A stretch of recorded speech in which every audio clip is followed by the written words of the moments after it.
زمانی که میمیری آدمای زیادی بابت مرگت ناراحت میشن.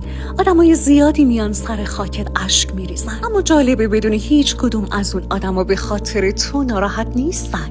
به خاطر مرگ تو نیست که اشک میریزن. اونا بابت زندگی خودشون که قراره بدون تو سپری بشه ناراحتن. به خاطر خودشون که قراره به زندگی کردن بدون تو ادامه بدن اشک میریزن. آدما حتی اشکی که موقع مرگت هم میریزن برای خودشون. حتی موقع مرگت همه به خودشون فکر میکنن. به محض اینکه بمیری هویت تبدیل میشه به یه جسد. مردم از جملاتی مثل جسدو بیاری جسدو بذاری تو قبر استفاده میکنن.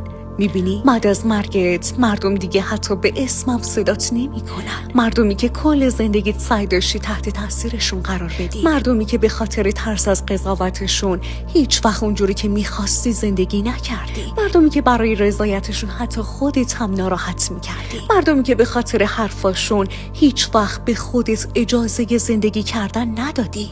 حالا یه سوال، اگه شانس اینو داشتی که بعد از مردنت دوباره زندگی میکردی، چطوری زندگی میکردی؟ بازم میذاشتی دیگران حرفاشون قضاوتاشون جلوی زندگی کردن تو بگیره؟ تو شانس دوباره زندگی کردن نداری، پس الان همون جوری زندگی کن.